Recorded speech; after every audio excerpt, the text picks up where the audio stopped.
Malaysia ना visa असी 15,000 रुपये ना 1 महीने ना वीज़ा पे दे। सब तो सस्ता तरीन पैकेज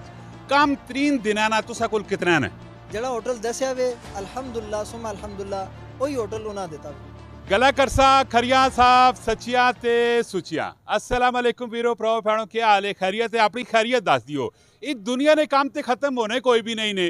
ते नियत करो क्योंकि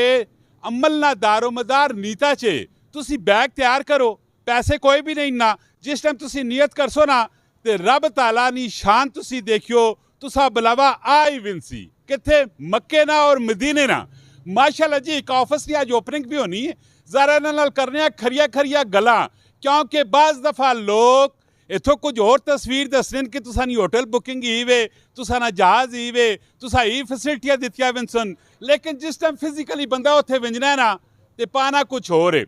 पूरी वीडियो वेखनी 1 मिनट में राय भी देनी और उस बाद इस वीडियो शेयर भी करना है जी अस्सलाम वालेकुम हज़रत वालेकुम अस्सलाम कमरान पहले तो मैं सारा तो तुसी दसो कि तुसा ये सेटअप ओपन किया है इस दफ्तर ना ना की रखा ने ये दफ्तर का नाम असा अलरीश ट्रैवल्स एंड टूर रखा है कमरान भाई। इसलिए लोकेशन किथे वे ये वाह मॉडल टाउन बिल्कुल मेन जीटी रोड को यूबीएल बैंक आना वे उस नाल ही अंदर गली सब तो पहला ऑफिस बनना है। वेरी गुड तुसा ना की वे मेरा नाम हाफिज शाहिद। हाफिज साहब बाज़ दफ़ा लोग जी मैं गल की है कि लोग दसने कि आया कि होटल तुसा ए मिलसी इतने फासले च मिलसी 5 स्टार मिलसी 2 स्टार मिलसी 7 स्टार मिलसी जिस टाइम फिजिकली उत्थे बंदा विनना है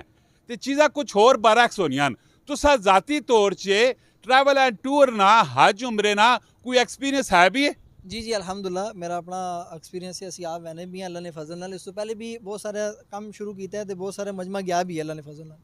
बाकी जी उसने गल है कि बाकी और दसिया वैना उत्थे देता और वैना है अल्लाह ने फजल असा को जितने भी बंदे आने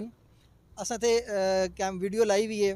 जड़े होटल नहीं असी दसने अल्लाह ने फजल वही होटल उन्हें देने क्योंकि ज़्यादातर लोगों की डिमांड होनी है असा सस्ता पैकेज दो ना असी फिर लोगों दसने सस्ता तो होना है सच्ची जी गल है लेकिन सस्ते ने अंदर जड़ा ना फिर तुसी होटल बहुत दूर मिल वैना ने ये होटल लपसी ने इसने ये फैसिलिटीज़ हो ने ये इकॉनमी होटल ने ये स्टार होटल ने लेकिन अल्लाह ने इस टाइम भी असा ने हाजी उमरे वाले मक्का ने अंदर भी होने तो मदीना ने अंदर भी होने उन्होंने अल्लाह ने फजल नाल जो फीडबैक वो भी आया है जड़ा होटल दसिया वे अल्हम्दुलिल्लाह सुम अल्हम्दुलिल्लाह वही होटल उन्हें देता वे। माशाल्लाह जी बहुत ही बेहतरीन गल है क्योंकि रब नी रजा नहीं खातर रब ने रास्ते में जड़े लोग पे विंदे उन्होंने ना उन्होंने रुकावट नहीं पानी चाहिए है वैसे मैं दसो सब तो सस्ता तरीन पैकेज कम तरीन दिना ना तुसा कोल कितना ने असा कोल अल्लाह ने फजल नाल एक ही धड़े ना पैकेज असा हुण अनाउंस किया है 2,10,000 रुपये नाल अल्हम्दुलिल्लाह तो उस काफ़ी सारी असनी बुकिंग तकरीबन कंप्लीट भी होगी अल्लाह ने फजल नाल जी एक ही धड़ा ना पैकेज होटल भी उसने 1,000-1,200 मीटर मक्का होटल है तो 1,000-1,200 मीटर मक्का ने अंदर असना स्टार होटल है तो मदीना ने अंदर उसने इकॉनमी प्लस होटल है एक ही धड़ा है जो ट्रांसपोर्ट भी देने तो इतों टिकट भी असा होना वे वीज़ा भी होना वे इंश्योरेंस भी होनी है एक खाना असा भी शामिल नहीं किया बाकी सारियां शामिल होनी। वेरी गुड तो इस टाइम तुकनी तुसी कितना लोगों वा सफ़र करा चुके हो अल्लाह ने फजल नाल तकरीबन असा ना 100 तो उतने बंदे सफ़र कर चुके हैं अल्हम्दुलिल्लाह। वैसे कोई बंदा कोई तुसा नाल फोन से रबता करना चाहे इन्फॉर्मेशन करना चाहे तो तुसा ना कॉन्टैक्ट नंबर की वे असा ना कॉन्टैक्ट नंबर जी 0331